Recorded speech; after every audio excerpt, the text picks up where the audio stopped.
My name's Ryan Cunningham with DIY Painting Tips, and today we're going to be talking about the Wagner Flexio 2000 HVLP Paint Sprayer.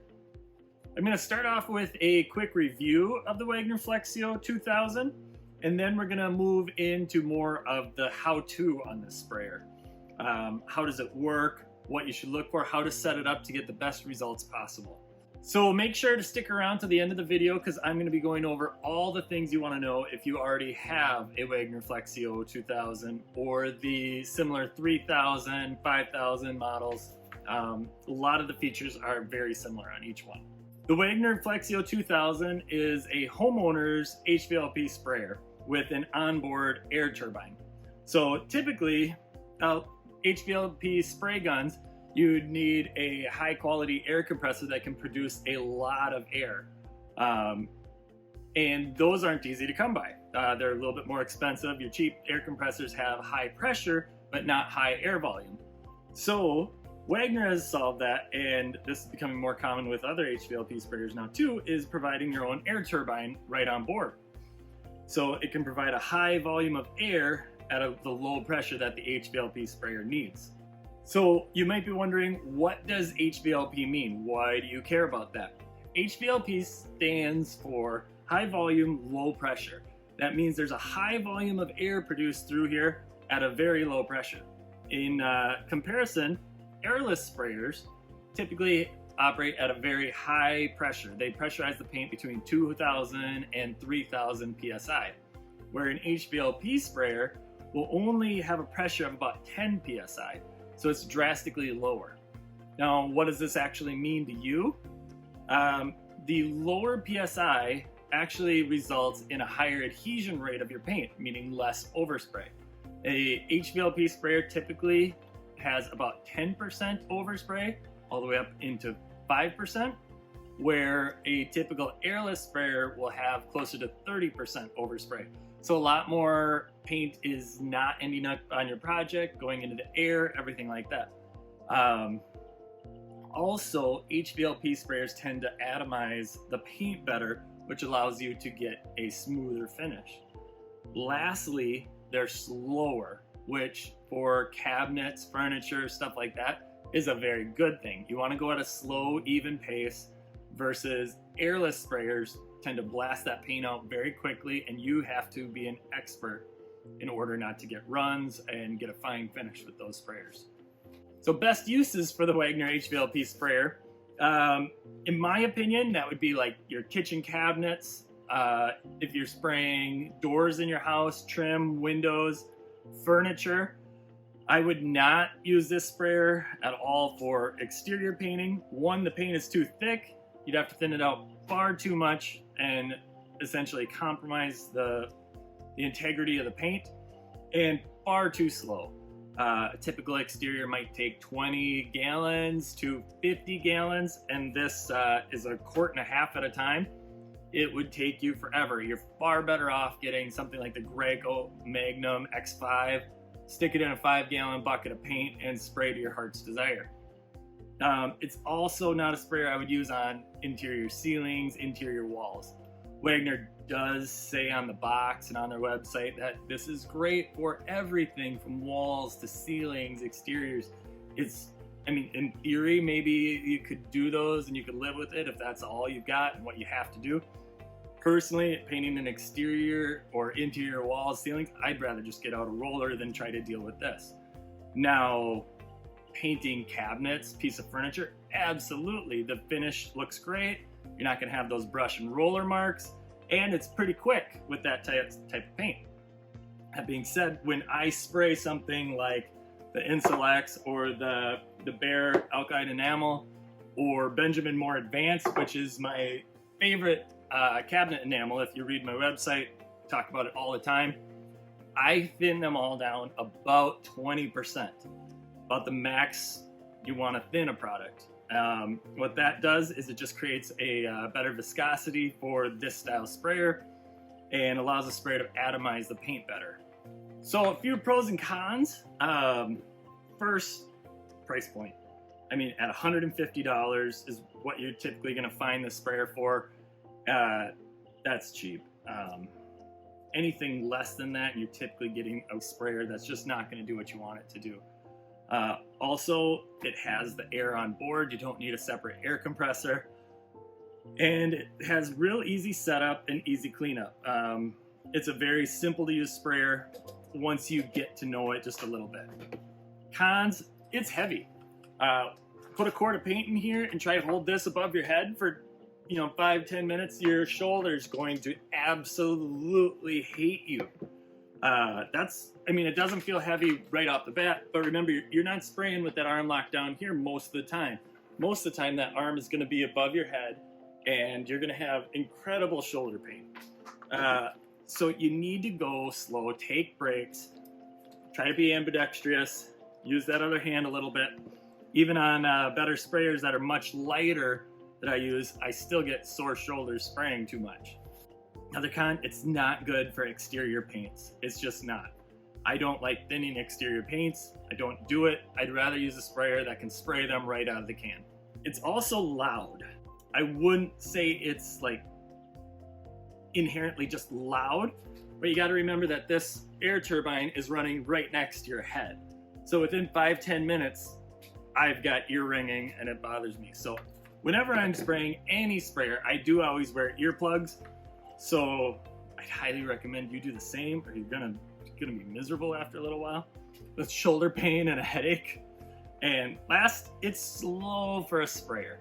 It's drastically faster than brushing and rolling your cabinets yourself, but for a sprayer, it's slow. But I think that could also be considered a pro for most people, because if you have a sprayer that can shoot the paint out fast, you're gonna be tempted to go fast and your finish is gonna suffer.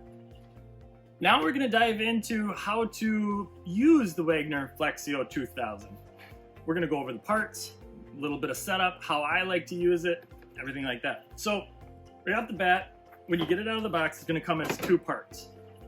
First, you have the air turbine and handle right here. There's not a whole lot to this. It's got the cord coming off it, and obviously air comes out right there. You've got your high and low air, called their X boost, and that just clips on to the front assembly of the gun right here. Now on the front assembly, we've got our fluid control right here. That goes from 1 to 12, excuse me. 1 to 12. And 1 is going to be the least amount of fluid coming up through the gun, where 12 is the most. Typically, when you're spraying enamels, like interior kitchen cabinet enamel type stuff, you're going to need that set higher. What I like to do is start lower and just get it up high enough where it's still atomizing well and a good amount of paint's coming through. If you go up too high, you might have too much paint coming out and get a little too carried away. When you're spraying stains or anything, like a deck stain, fence stain, interior stain, I always start at the lowest at 1 and just work your way up. Also should note too that for enamels, paints, you're typically going to want your X boost on high, more air, better atomization, and low for really thin things like stains and clear coats. You can turn up high if it's not atomizing well, but typically low is going to be great for that. Next on here, we have our spray fan width, this little red knob here. A narrow spray fan to a wide spray fan. 90% of the time, you're going to operate on your wide spray fan and only go to the narrow if there's a small little area you need to get into.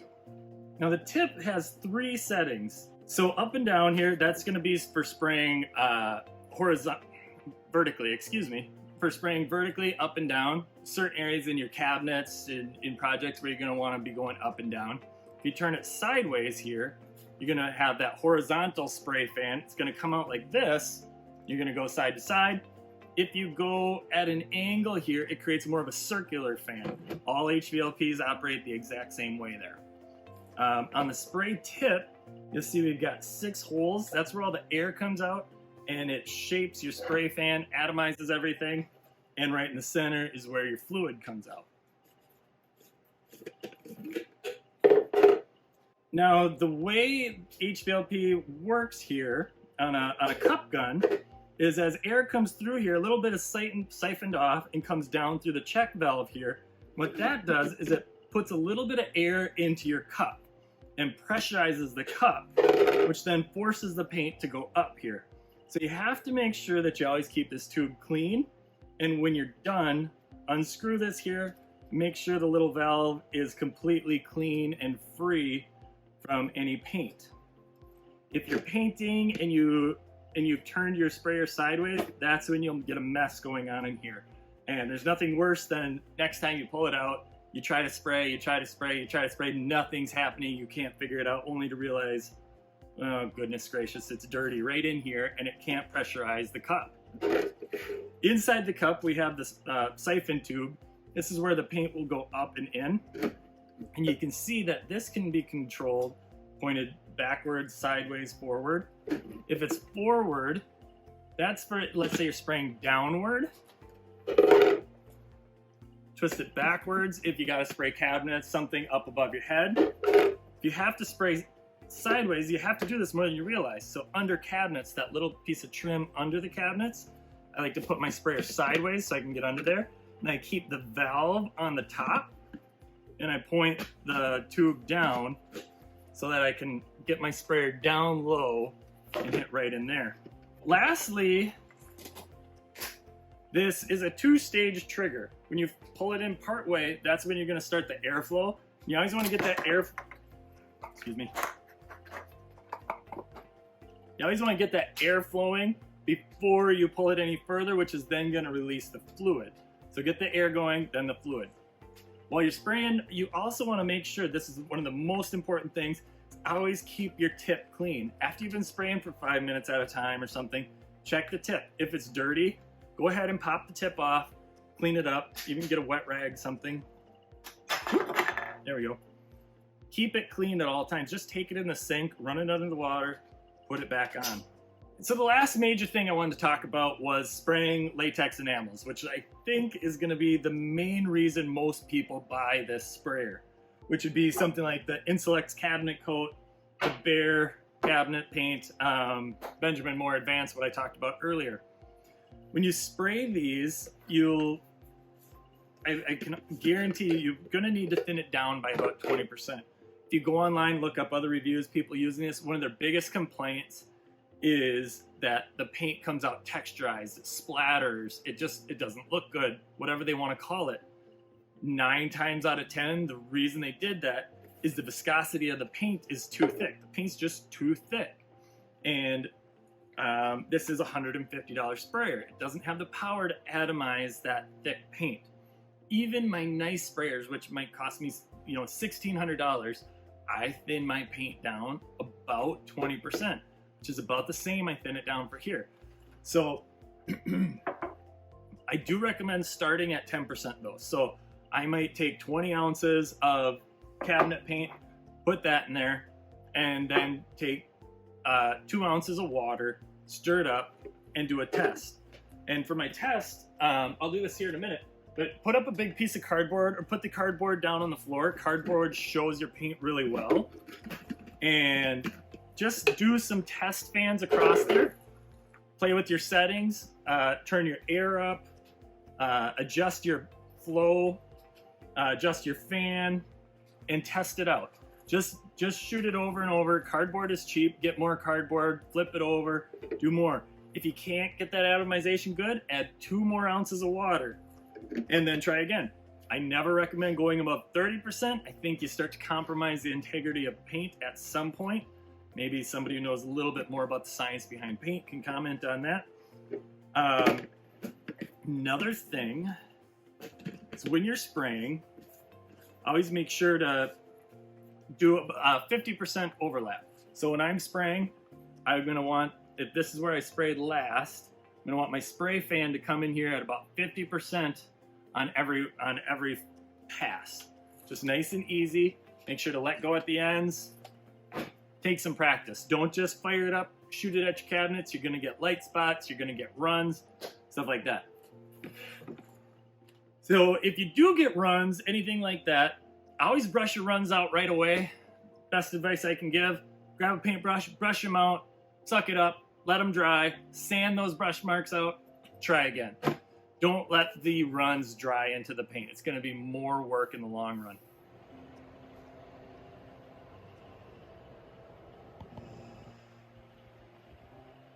So I've set up the Wagner Flexio 2000 with water. I always recommend everyone get to learn your sprayer with a little bit of water before you do any paint with it. Now water is very thin, so I'm going to turn my power to low. I'm going to turn my fluid to 1. I'm going to have a wide spray fan, and I'm going to turn my tip for spraying sideways. And when I pull the trigger in just a little bit, I don't know how loud that is in the mic, but that turns on the air turbine. When I pull it in a little bit more, it starts to spray. You can see the water. I think you can see the water there in the video. But you can see that's a big spray fan, even on the lowest settings here with water. So I've only got so much cardboard, so I'm not going to spray a lot of water, but I highly recommend just get a little practice, test out how much fluid comes out, different settings. You can't really tell the atomization yet with water, so we'll look at that when we start spraying paint. But just one more try here. You can see I'm going to soak my cardboard if I keep going. So I'm going to stop at the water and switch over to paint. Now whenever you do spray any paint, you should be wearing a face mask. I'm spraying for seconds literally, so I'm not too worried about it right now. But if I was spraying for anything more than 10 seconds, I would definitely be getting a face mask on. And yeah, I don't spray without proper protection. So here we go. I've got the X Boost set to high. I've actually got bare alkyd enamel in here. They're hybrid cabinet paint. It's not my #1 choice for cabinet paint, but it's fine if it's what you have. I've got my fluid set to the lowest, my fan set to wide, and my spray for a horizontal, for a vertical fan to spray horizontally.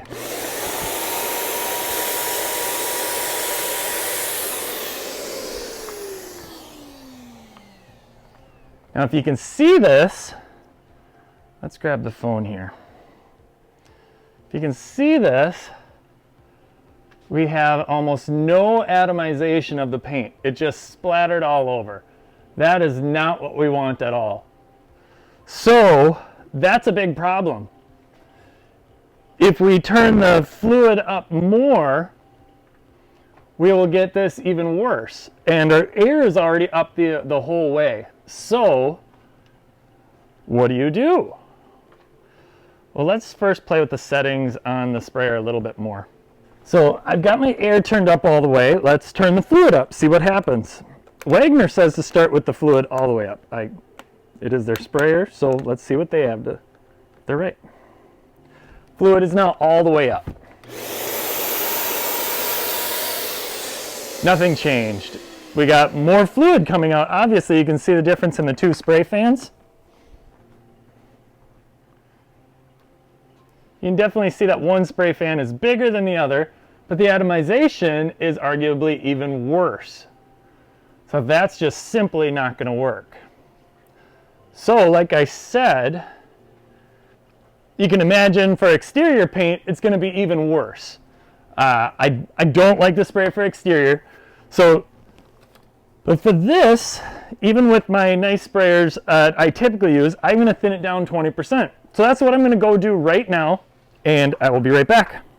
I'm going to turn my fluid all the way down. That's what I like to start with, just as little fluid as possible and work my way up. So we're going to start here, get the air going. There we go. We have much better atomization already. Now that I can work with. Now with this, let's do a test and just turn it up to halfway, which is 6. Now that's a lot of paint. Now it's thinned out so it can spray more paint. That is not what you want to do on kitchen cabinets. So we're going to go back down to 1. Definitely like that. Now what I would do is just spray about a 50% overlap. Nice and easy. And under control. I'd rather go slow than fast and out of control.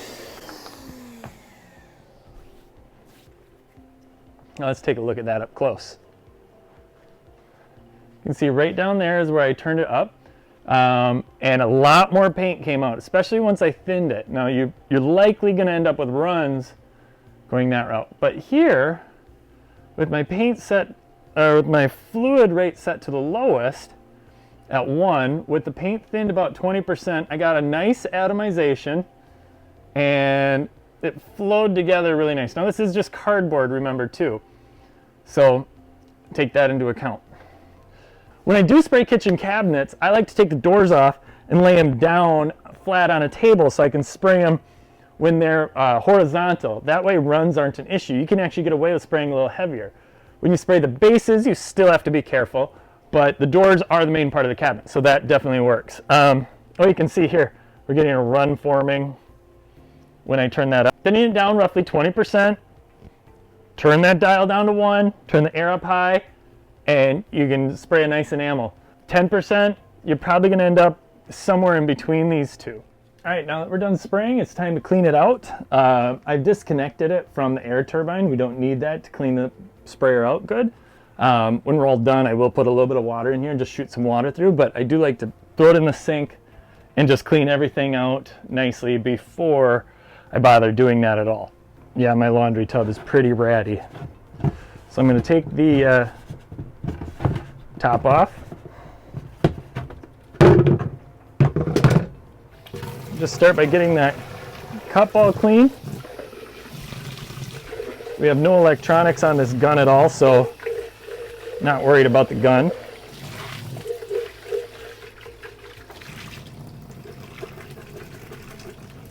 Clean. We're just going to get any paint off here.